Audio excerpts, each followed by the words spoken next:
Assalamualaikum warahmatullahi wabarakatuh.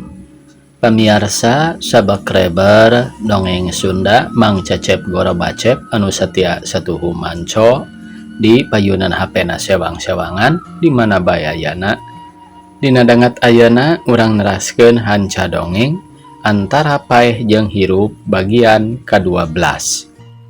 Ieu yasana Bapak Tholib. Sataacan dipedahar ieu dongengna sakuma biasa ngahaturkeun rebu nuhun laksa ketika bingahan kahasadayana pamirsa anu satia satuhu manco ngomen ngalaik oge ngabagikeun ieu dongeng-dongeng Sunda Mang Cecep Gorobacep ka pamirsa anu sanesna. Mudah-mudahan eta kasayan teh dibales ku Gusti Anu Maha Suci. Amin ya Allah ya Rabbal alamin. Sumangga supados teu nyangkolong teuing kana waktos wilujeng ngadangukeun.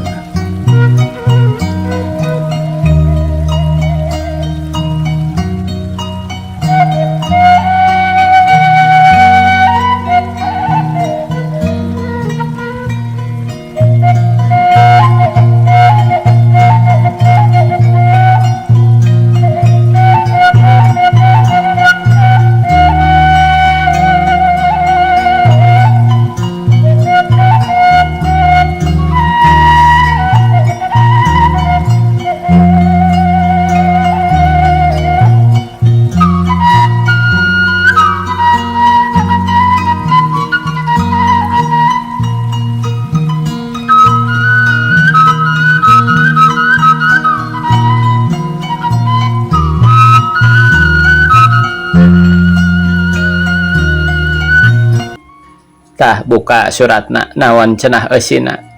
Surat kumoyan dicokot terus kumanehna amplopna dibuka. Har geuning bet aya duit mah tuh mani aya 6 lembar. Nah seueur teuing nya. Surat kumoyan dibaca eusina henteu panjang maksudna ngan ngabejaan kamohyan supaya neruskeun sakolana eta duit keur nambah-nambah ongkos sakolana. Lamun kakurangan engke oge dibantu. Jeung tina perkara muhyan teu menang pulang anting ka bumi mah tangtu ayeuna kaharti da geus meunang beja ti emak. Tah kitu maksud surat teh mah nya kaharti ku emak oge ari kitu mah.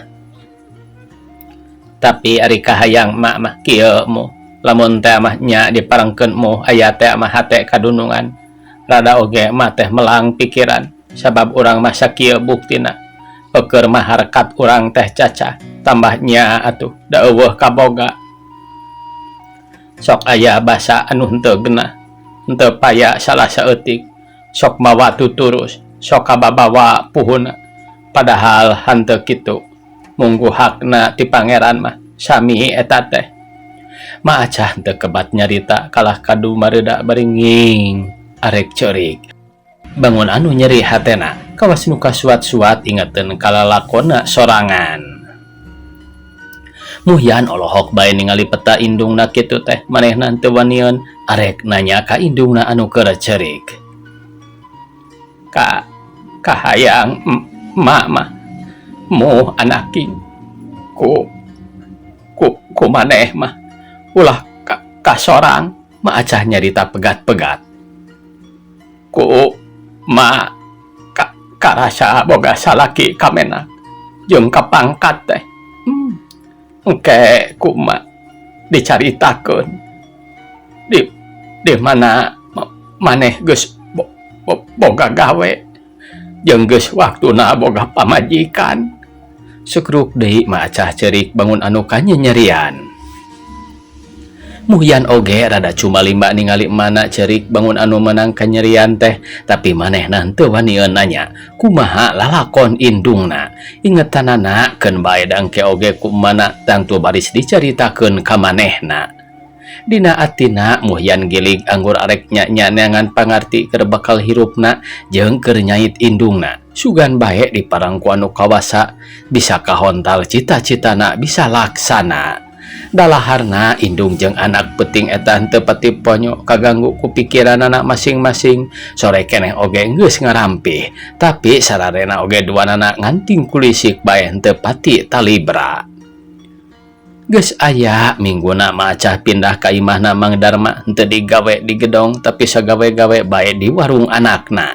Mang Darma jeung biminah aratoheun asa boga lanceuk geusan pakumaha aya nama acah di imahna teh. Itu ieu henteu asa-asa silih pikanyaah kawas jeung dulur bae.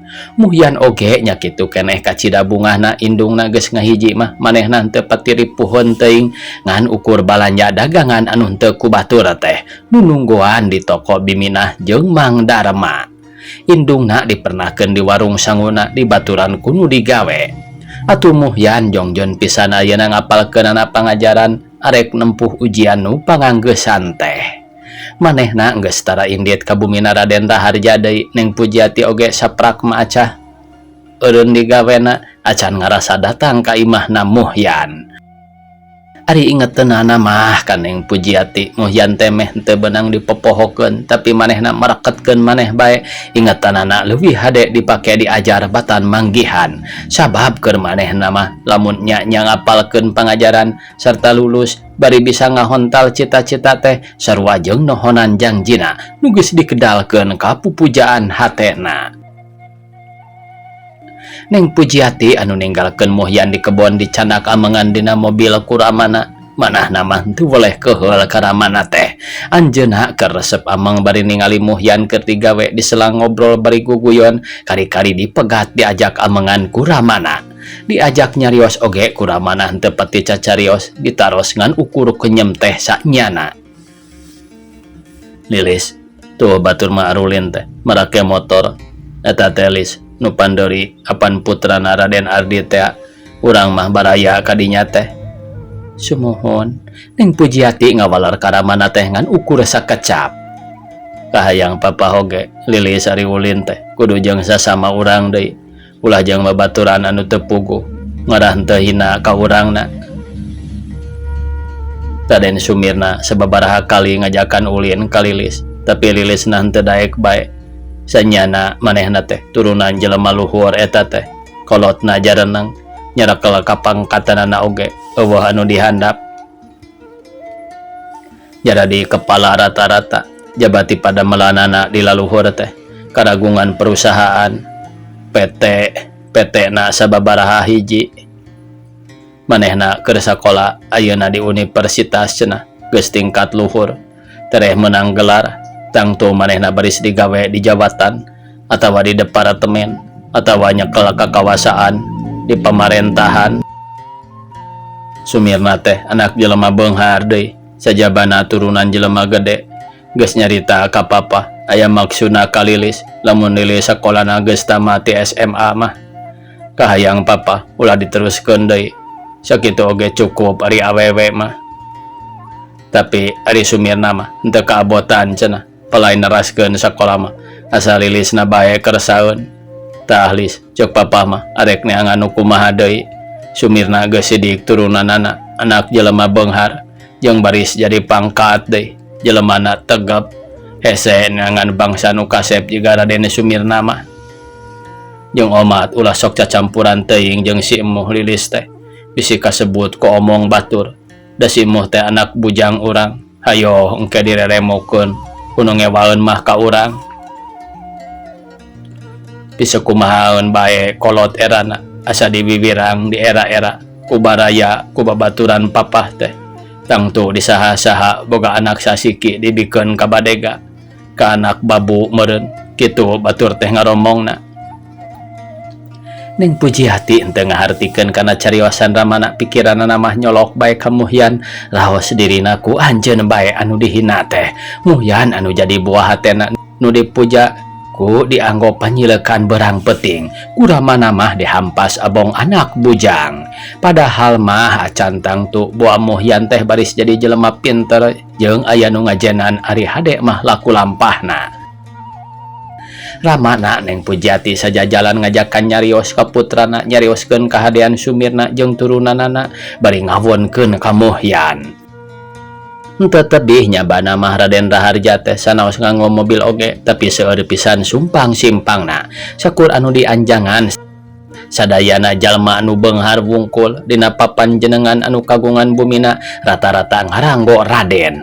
Dina satukangeun jenenganana ari parantos mulihna sok disebatkeun ka putrana eta teh pernah wargi padamel kantor anu sareng pangkatna ditataan ku ramana teh. Aya nu aya patali wargi sareng Anjeunna cenah, aya nu patali wargi sareng Raden Sumirna, oge aya nu patali wargi sareng ibuna. Mulihna deui teh Raden Raharja parantos siang sajajalan dina mobil bari nyariosan putrana ngajalankeun mobilna dialonkeun pisan. Tah Neng, eta anu dianjangan teh kabeh oge saturunan sareng urang. Pada jalmi aya harakatan dihaja lilis dibawa ku papah teh ngarah nyaho jeung wawuh ka jelema anu laluhur martabatna. Nu tadi teh mah aya patalina jeung Raden Sumirna eta teh uwana cenah.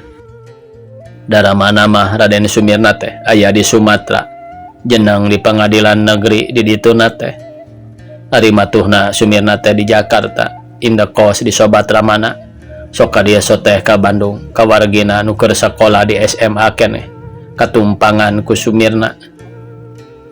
Dati leuletik nama Sumirna teh di Cianjur cenah. Eyangna asalna jadi wadana di Cianjur na teh.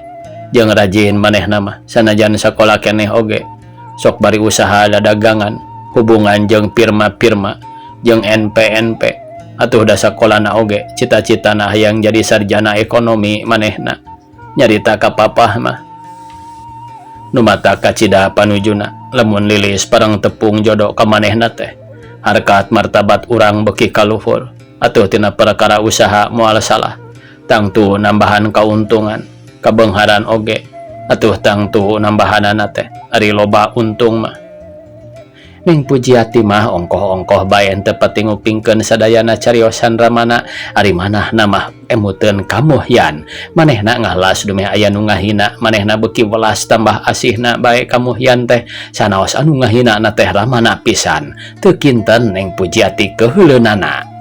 Mobil parantos dugi ka bumina Neng Pujiati turun tina mobil teras bae lebet ka bumi. Teu gentos panganggo heula anjeunna lebet ka kamar teras bae ngunci anjeun ebog dina ranjang beri nangis nyuh kana bantal. Manah Neng Pujiati teu kinten ngangluhna isin ku Muhyan sareng Maacah saparantos enjingna nguping ti ibuna. Ramana geus ngusir Muhyan kalawan ngeureunkeun Maacah tina pademelanana. Muhyan sareng Maacah teu meunang nincak deui bumina. Dina emutanana Ramana kacida pisan kejemna dan Pujiati ngaraos isin kana tindakan Ramana anu teu leungeus sareng ngahina ka Muhyan. Anu henteu gaduheun dosa ngan saukur sok marangan ulin nepi ka henteu kengeng hampura harita keneh diusir.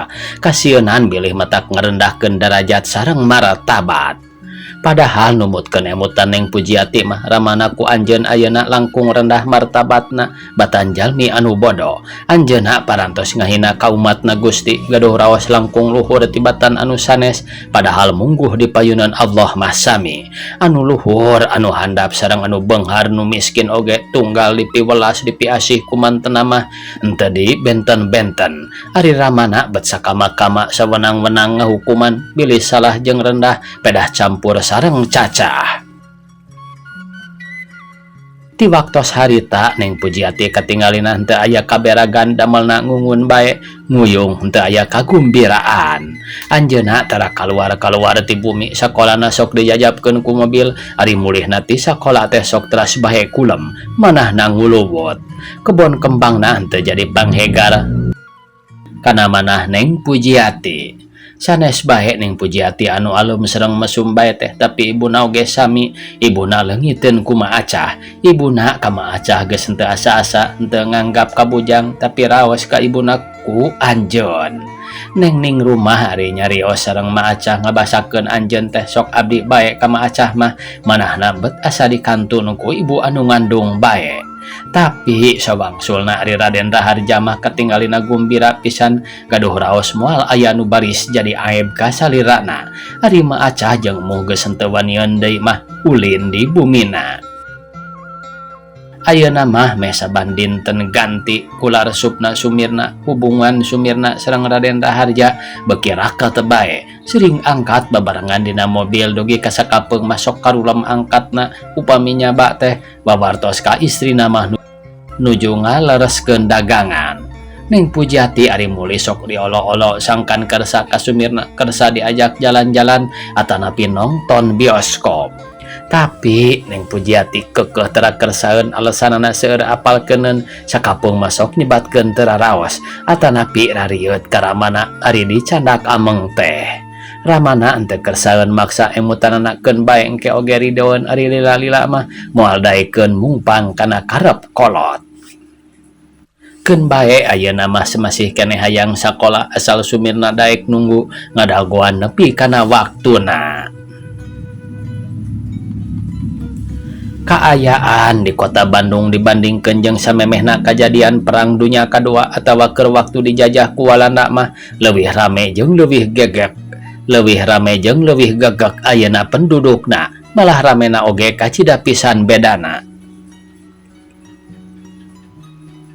Pembangunan di ditu di dieu sawah jeung kebon geus saralin jenis pinuh ku lembur-lembur gedongna alagreng jalana bareres gangna but-but ka ditu ka dieu pabrik-pabrikna nambahan pabrik tinuna di saban tempat raang listrikna dina saban imah jeung jalan-jalanna nya kitu deui di tempat anu tadina geus rame beuki nambahan ramena imah-imahna pa alus-alus pahegar-hegar. Di hiji gedong nu ayana di Pasir Kaliki dina hiji sore nu kagunganana keur calik dipayun bari ngupingkeun radio ngeriung saputra garwa.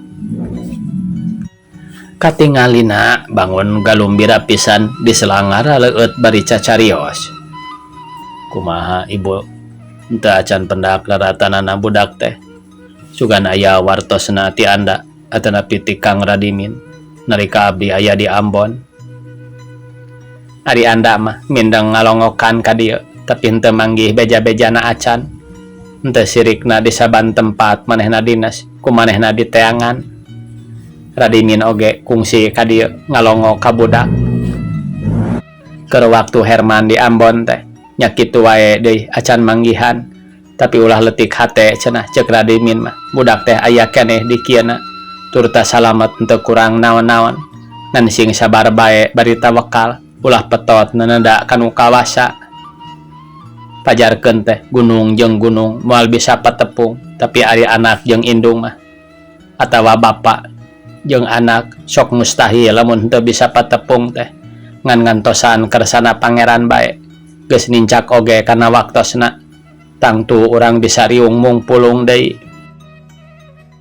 Sumuhun abdi oge hoyong tepang Bu puguh bae mani ibu da panasaran hayang panggih. Atuh lamun geus eueuh hayang nyaho kuburanana jeung kateranganana. Ieu anu ngariung di bumina teh Suherman sareng istrina Ibu Rohana sareng putuna Euis Harmani anu keur waktu revolusi leungiteun budak putrana anu lalaki Suwandi teh jenenganana teh.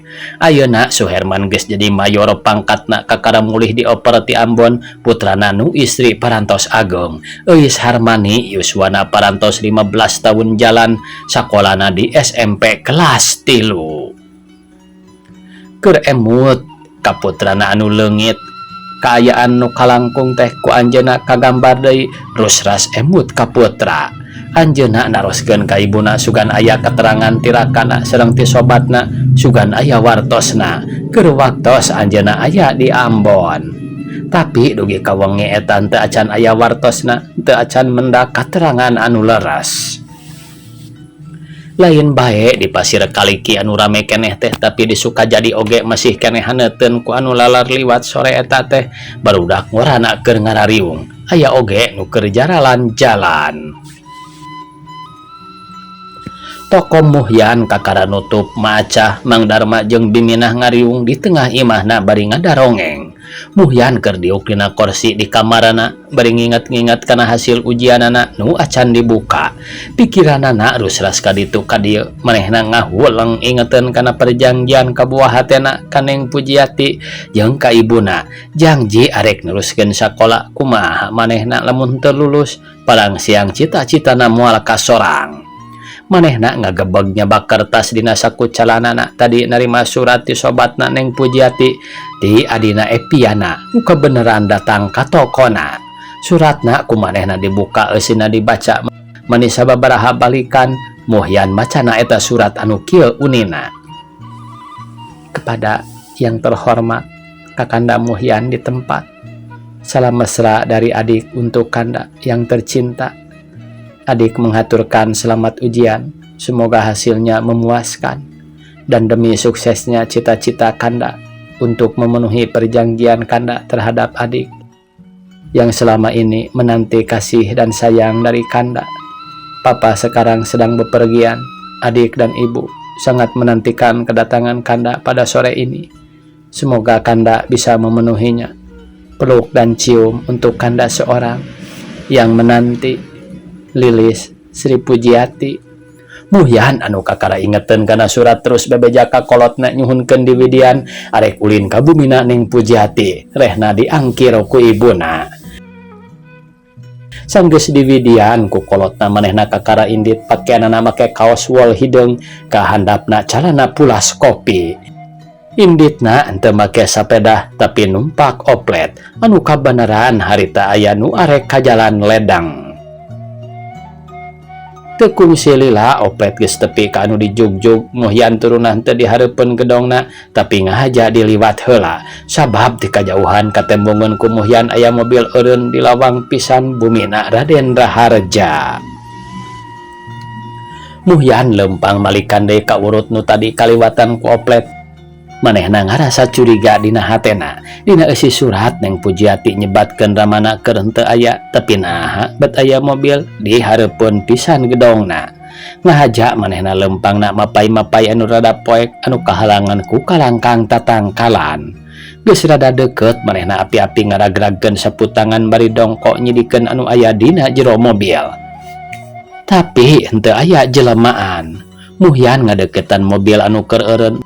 Manehna kanyahoan eta mobil teh merek Fiat, nomorna ku manehna dicatet dina hatena.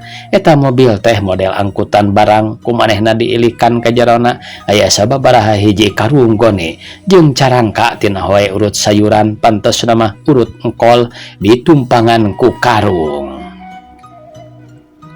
Muhyan sanggeusna mariksa mobil terus asup ka pakarangan tapi manehna teu mapai jalan nu di balai batu lempangna turut-turut jukut sisi kebon. Maksudna supaya ulah kadengean aya nu lempang kabeneran harita Muhyan make sapatu solna tina karet sorana henteu kekedeprukan. Di kajauhan aya nu ngajuringkang lempang ngadeuketan panto gedong ngalieu ka lebah jalan pakaianana ngabeleg-beg henteu sidik jiga marake pakaian seragam hidung. Muhyan lempang ngarandag terus dongkok turut-turut anu poek dry sinar center disorotkeun ka lebah kebon ku jelema anu aya di hareupeun panto teh. Muhyan nyalingkar kana lebah kembang kertas anu aya bangku paranti manehna diuk beri cingogo ngarapetkeun awakna kana bangku. Kolotrak aya nu ragrag tina bangku karampa ku Muhyan ku manehna dicokot. Muhyan ingeteun waktu arek balik basa disaur ku ibuna Lilis pesok paranti nyetek kembang teu kaburu diampihkeun. Suk bae ku manehna sanggeus dilepet eta pesok teh di sakuan. 1 2 3 jelema nu aya di hareupeun gedong teh ku Muhyan diitung.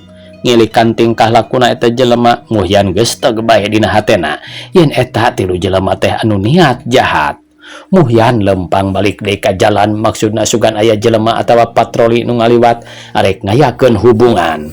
Tapi pikiranana panasaran nyimpang di kana mobil manehna terus naik mukaan karung nu numpang dina carangka. Kabeh karungna kosong carangka oge nya kitu keneh.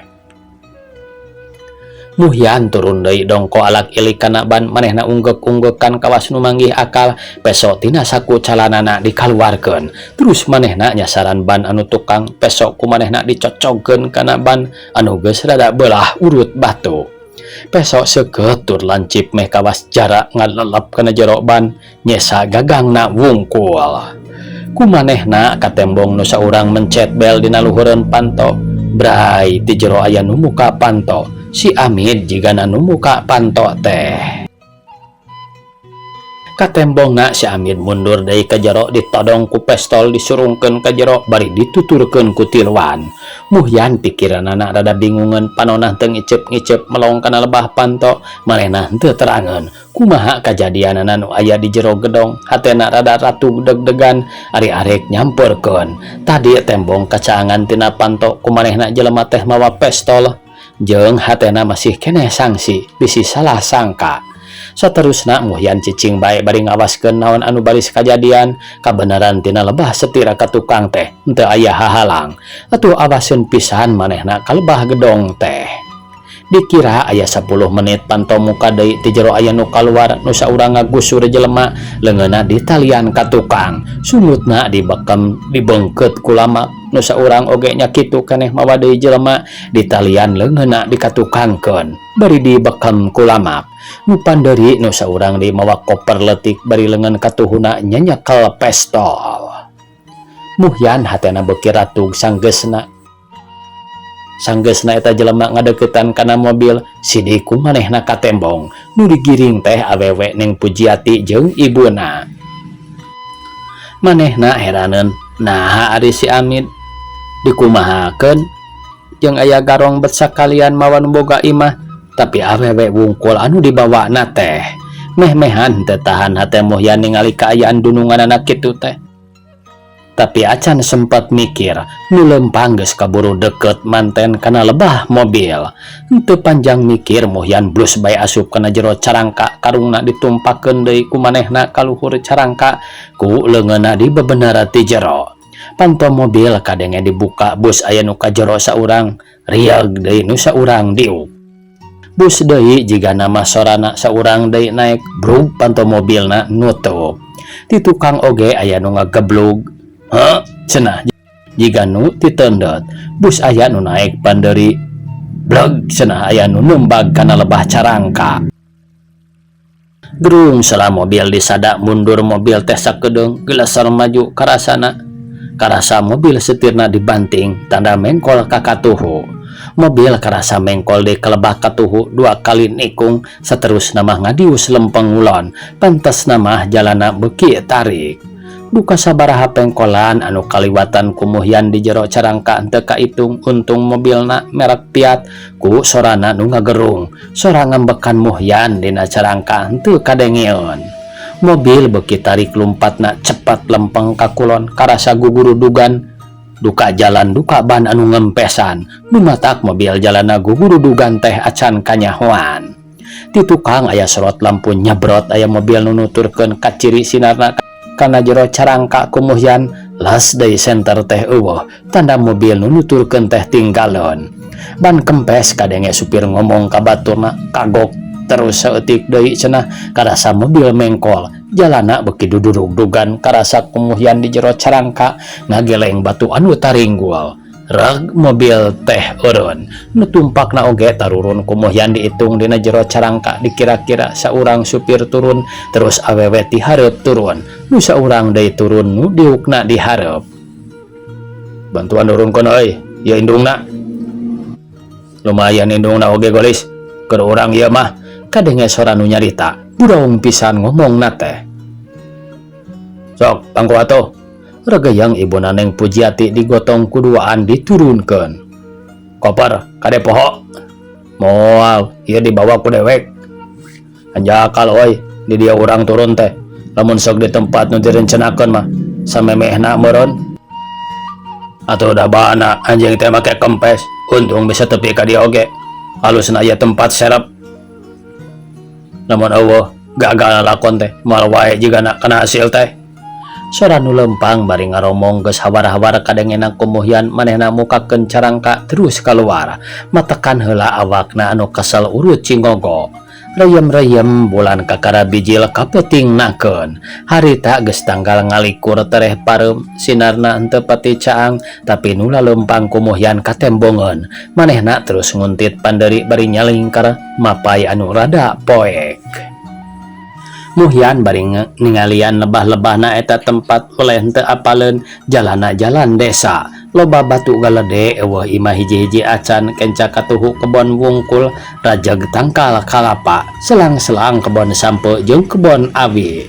Ti kajauhan ka tembong aya hiji imah gedong jauh ka ditu ka dieu eta jelema teh marengkol ka eta imah kumuhyan terus dituturkeun sirikna henteu ngicep manehna sieun leungiteun udah ganana manehna poho di temah wadi poho kana basa ati-ati henteu ngingetkeun manehna sorangan musuhna aya tiluan jaba ngabogaan pistol ari manehna henteu jarum potong-potong acan aya oge tadi peso geus nyecep kana jero ban. Ingetan manehna kari kumaha behna bae sok asal bisa melaan kacintaanana henteu ngingetkeun kana dirina sorangan aya dina antara paeh jeung hirup. Muhyan lempangna geus deket ka imah lebah tadi waktu musuhna nyimpang manehna lempangna ati-ati pisan. Ti jero imah katembong aya sinar lampu tina kaca tepasna muhyan ngadeketan lempangna jengke awakna dirapetkeun kana tembok gedong. Pantesna panto gedong teh diselotkeun darapet pisan pantona ditepasna eueuh naon-naon kadenge sorang nu ngomong di jero ngomongna rada tarik. Buka euy talina duanana da moal bisaeun kabur. Muhyan bengong neangan akal supaya bisa abus tapi teu bisaeun manehna kudu bisa ngaliwatan dua panto tepas jeung panto ka tengah imah. Manehna katukang kana lebah jandela muhyan hatena surak rehna kabeneran jandelana melenge saeutik tandana henteu nyelot jandela rangkepna oge sarua henteu diselotkeun kacana oge eueuhan geus tapak ngabongkar. Ati-ati pisan muhyan noong ka jero imah di tengah imah plung-plung eueuh parabot nanaon samak sulam ngagelar aya tiluna keur dipake dariuk di juru aya lomari butut jeung aya dipan geus lalesotan papana pasolengkrah. Waktosna kabujang sae pamiarsa sakitu anu tiasa kapihatur. Wassalamualaikum warahmatullahi wabarakatuh.